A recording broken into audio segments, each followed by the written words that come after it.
Girl Talk. Welcome to Girl Talk.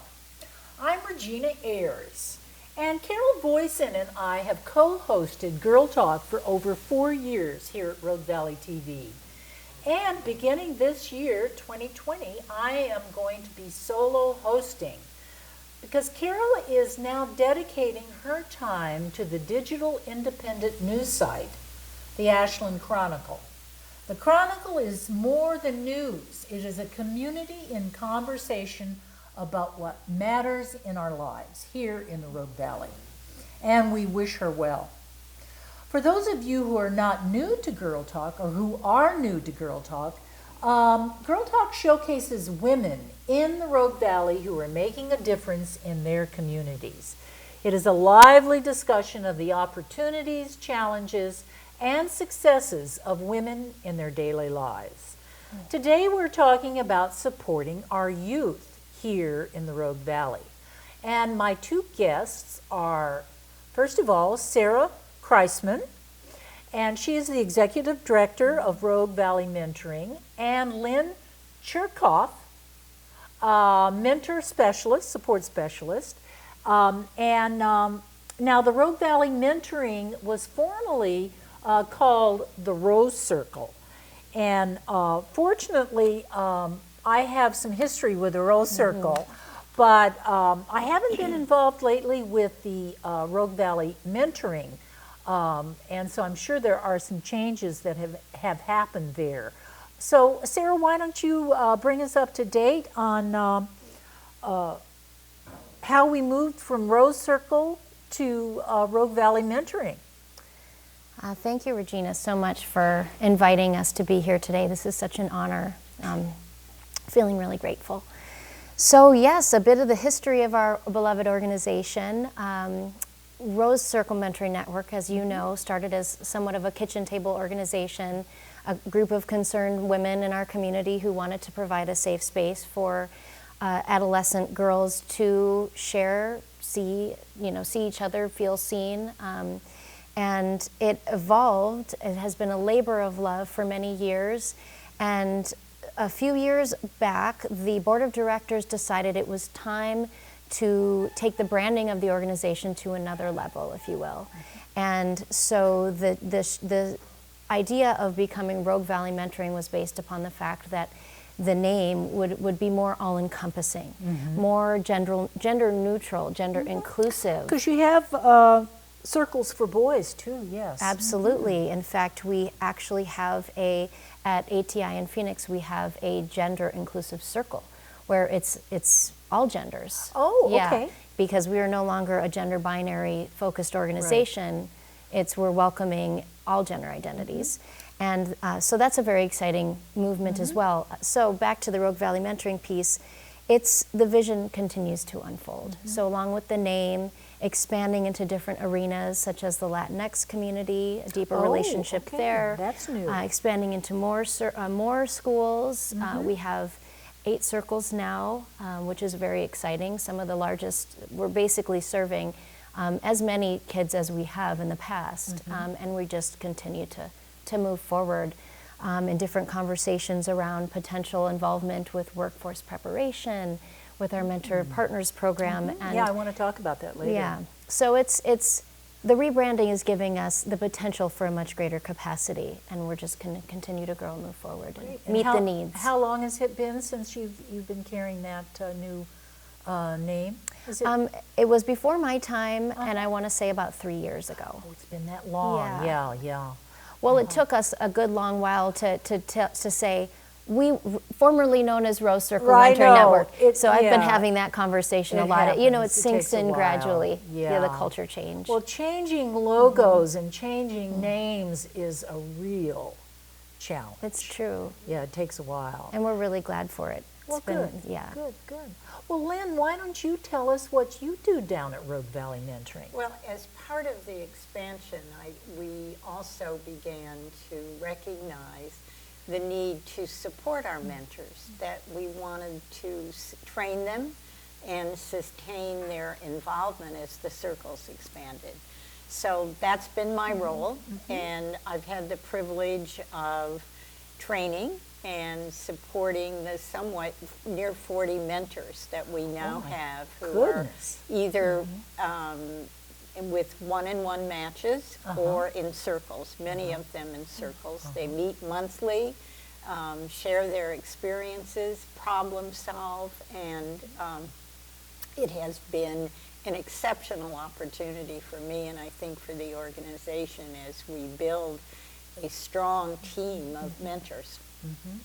Yeah, when I was involved, there certainly weren't 40 mentors.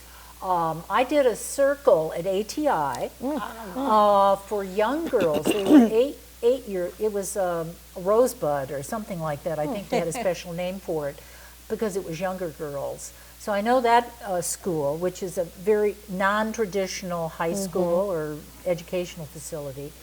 And then I did a circle at Central High School in Medford. And that was a smaller group, and we were co-hosts in both of those circles. So are you still co-hosts? Do you have two mentors that facilitate a circle, or is that the setup? We actually have a team with each circle. Oh, that's so cute. many of the circles have 3 and sometimes 4 because we move mentors who've just been trained into a circle with experienced mentors, and also do it in such a way as we know people who volunteer travel, have other opportunities, so that we always at least have 2 attending, but it is really a team of people who are supporting each other and facilitating in the circles. So I'm familiar with circles, but I never was a one-on-one mentor. So how are those different? Well, they have, as they say, it's one-on-one. So a young person who has approached the organization through a parent or themselves, asking for someone who's designated to be their person, and we make the match. They Who meet. makes the match in the organization? Actually, I do, Okay, as you make the the mentor match. support person. Okay. So we're matching a mentor with a young person where they would have shared interests. They really contract with each other and with the parent, so they commit to spending time together, usually 4 hours, an hour once a week, or maybe a longer period once a month, to explore activities in the community, hike, spend time with shared interests. It could be bowling, it could be time at the library, it could be hiking. Yeah. So it is a special person, and we often find within the circles that there will be a young person who really, because of life circumstances, would really need a person who could focus wholly on them and spend that time really focused on their needs. Right. Yeah. So it's listening. It's having a person who will listen and share, walk along with you in a one-on-one relationship, which can be so special for a young person. So Sarah, so the mission, what is the mission of Rogue Valley Mentoring? I mean, what is your goal? I know it's to work with the youth in the community, and tell us a little bit about that. So our mission statement is to transform communities through the mentoring of youth. And okay. it So is you're- Okay, communities, you're bringing the benefit to the community as well as to the youth. Yes, Okay. some of the things that we really pull out there are the importance and the value that this experience offers to the adults who come forward. Incredibly enriching experience for our mentors. We hear often that the mentors wish they'd had this kind of training when they were parents. Just what it does for them on a personal level is profound.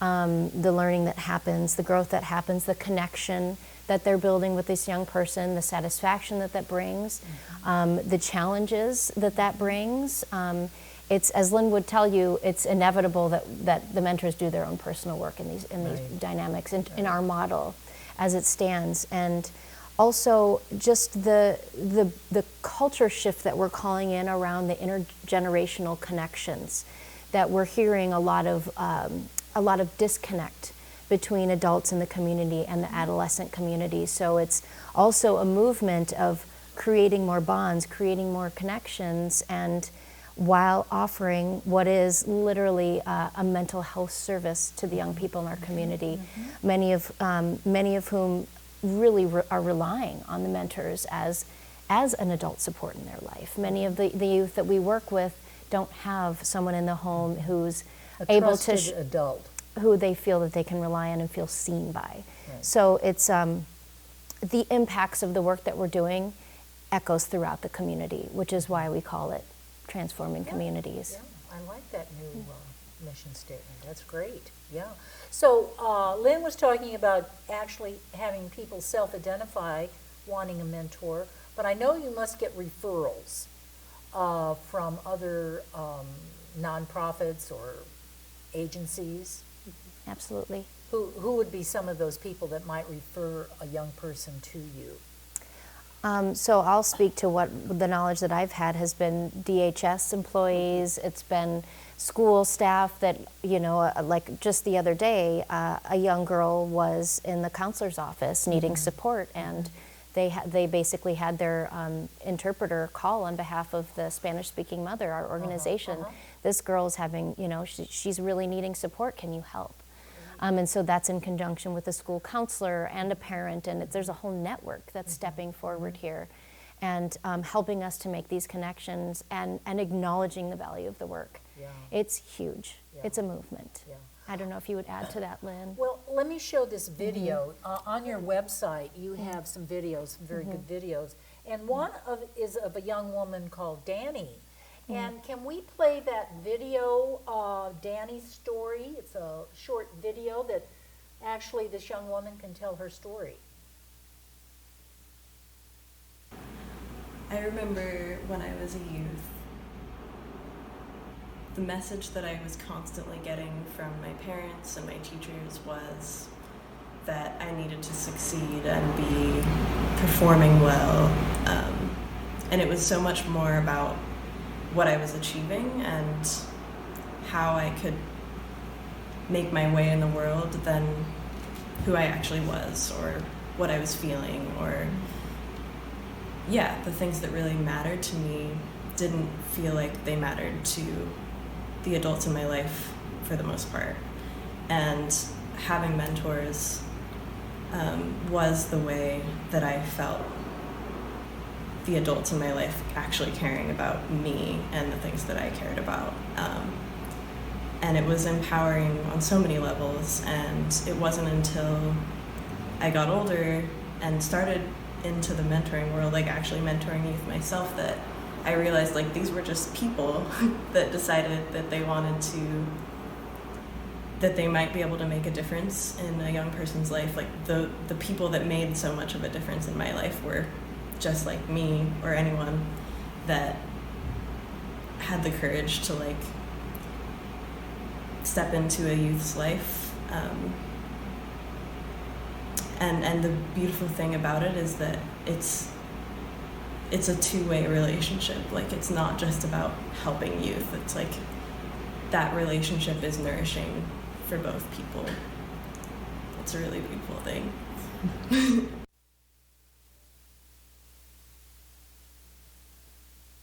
So that was lovely video. So how long has Danny been associated then with Rogue Valley Mentoring? Is she a recent mentee or? So she actually has been a mentee she was a mentee for many years. She was part of the first Youth Vision Council that was. Oh, I remember that. Okay, yes. so okay. she's been a kind of a long-standing involved young person who is now, an instrumental part of the movement that we're creating.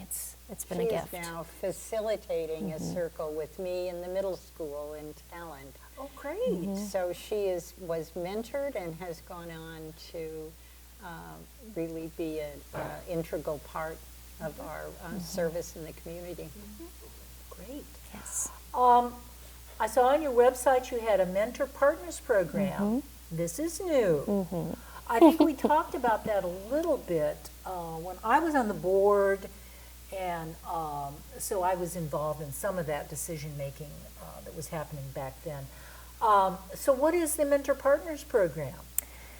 The Mentor Partners program is kind of an initiation for us into building instrumental mentoring opportunities for the youth that we work with. The nature of our program has been largely relationally based around compassionate listening, strength-based model mentoring, being a caring ear. And what we're wanting to do is expand our offerings more into the realm of inspiring youth around and exposing them to what's out in the world. You know, the opportunities that are there for them, whether it's art or a profession or, you know, whether it's a hobby, just giving kids who may not have that exposure opportunities the chance to walk into a business and have a tour, or to invite a business owner or an artist to a circle to do an activity with the youth. So again, inspiration, empowerment for youth while bringing in the larger community as mentors, as engaged folks in the nurturing of our youth in our valley. And also while hopefully cultivating more business sponsor opportunities for the organization. We've had a great relationship with 10 Realty. They've been very generous in their contributions to us, and we're excited to be more connected with our local business community and artisan community. Who are some of your business partners? 10 Realty has stepped forward. Are you asking about the mentor partners? The mentoring, Right. Fuego Smoothies is one of our mentor partners. So Vesper people go to- Meadows. Okay. Yeah, Vesper Meadows is a nature. Nature. Yeah, it's a piece of property up Dead Indian Memorial that Janine Moy is running. It's an incredible opportunity for art and exploration in nature. Kind of an up-and-coming organization, amazing work that she's doing. And Wilderness and Waves is another local wilderness organization, as well as our bookbinder. The name of her business escapes me. She used to be involved with 10 Realty. She actually rehabs books. So it's a really sweet traditional practice that's, she's inviting youth to come in and do that with her, is just to kind of get, you know, who knows what could come of those connections. Right. So if a business wants to be a partner, who do they talk to down at Rogue Valley Mentoring? They can call me directly Okay. or email me, Sarah at RV Mentoring. That's Sarah with an H. And then we also have our new community engagement coordinator, Laura Pinney, who will be working with our More mentor. staff? Yes. I cannot believe it. Well, we actually just recently hired a communications coordinator as well. So we are getting our big girl, big boy pants on. You are. We struggled with that. It's amazing. Well, I was there before they had an executive director. So, yeah, and Ellen was pretty much running the show down there. She was really good at that. Yes, she is. She is. My mentor. Yes, Or absolutely. one of my mentors. Well, I had this thought.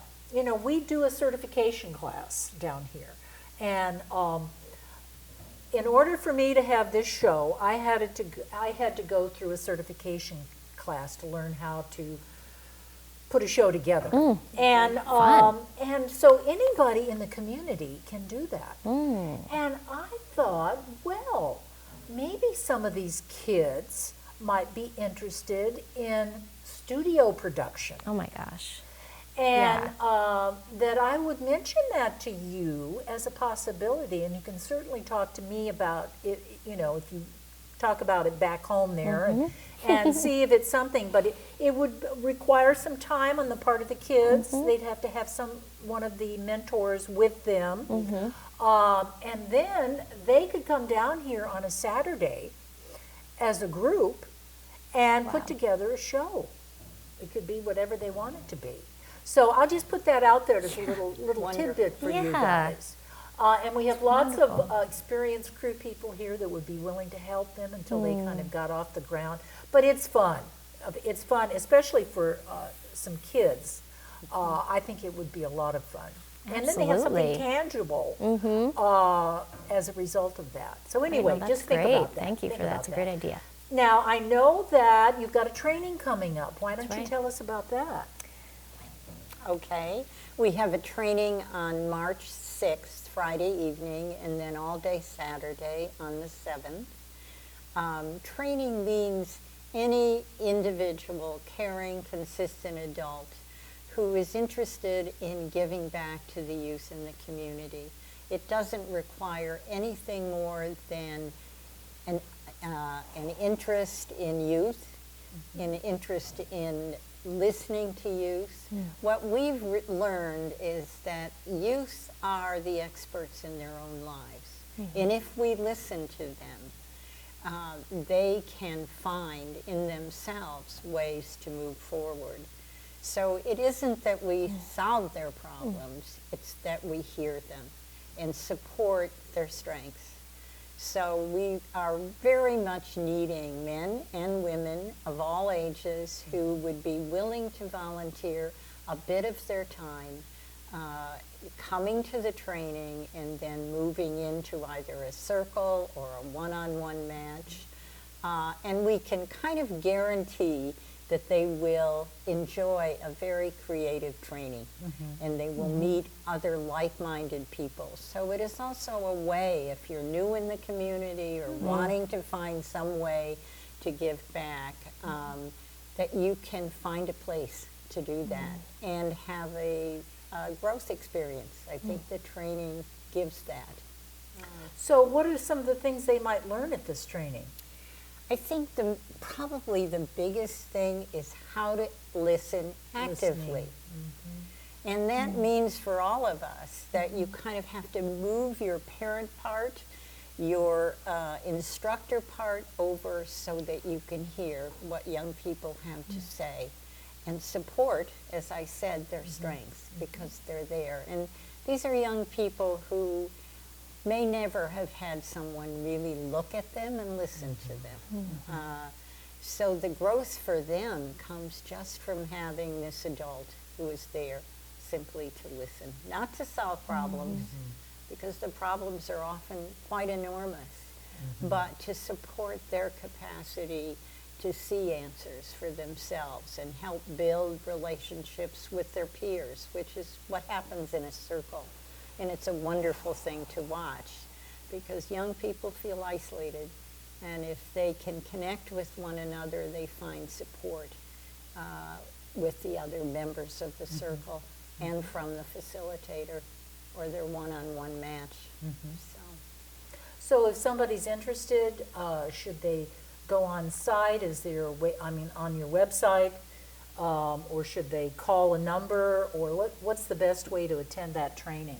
They could do either one, but they certainly can go onto the website and fill out a mentor application. Okay. And then we'll be back in touch with them immediately to help them go through the process, which of course includes background check and fingerprinting, all Right. of those steps. Right. But the first one is the mentor app and then coming to the training. Yeah.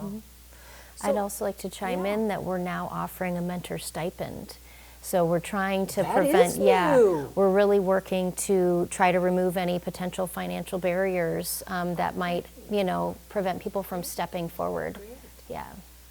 For the training or for actually the time they spend with the mentee? For volunteers who sign up and mentor. Okay. Yeah. Yeah. So they go to the training and then, they don't necessarily have to take on a circle. They may come to that training and decide, this is not for me. or And that's whatever. something else to mention is that actually we do, the training is free.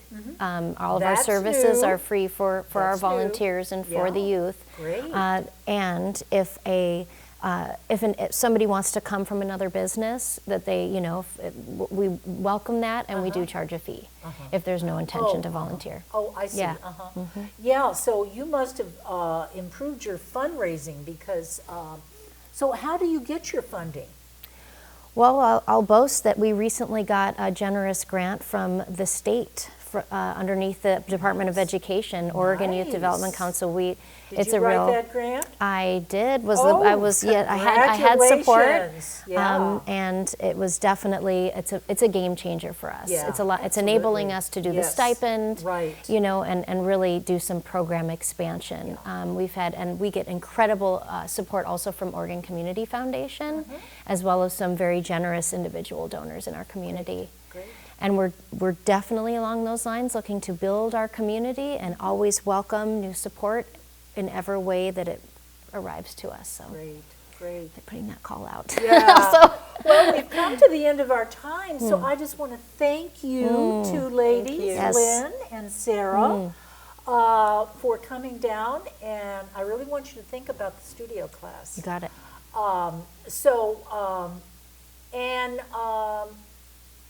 What do I want to say now? Let me see. Oh, I want to thank the crew. So I want to thank Gary, and I want to thank JC and David on the teleprompter, and John on graphics. And especially, I want to thank Wanda Borland, who is my dedicated director. She's been here since the get-go. I really appreciate everything you do, Wanda. So Girl Talk can be seen on Rogue Valley TV, Channel 15 with Ashland Home Net, or Channel 182 with Spectrum at 3 p.m. on Saturdays or 6:30 on Thursdays, or always on demand online at roguevalleytv.sou.edu. And I want to do a little self-promotion here. I have a YouTube channel, YouTube Regina Ayers, and Girl Talk can be found on that channel. All of the Girl Talk shows for the last 4 years. I think we're up to episode 60. And also some episodes from a show I have done that's called Getaway Girl, which is a travel show. And a song list that includes songs that I have written and recorded, like the theme song that you heard at the beginning of the show and that you will hear at the close of the show. So I hope you learned something new today and will join us again soon. So bye for now. Girl talk, what's better than girl talk? Girl talk, what's better than girl talk? Chat with the ladies about their day, the ups and downs along the way. She's a cook, she's a chauffeur, she's a worker bee, first in the door and last to leave. Girl talk, what's better than girl talk? Girl talk, what's better than girl talk?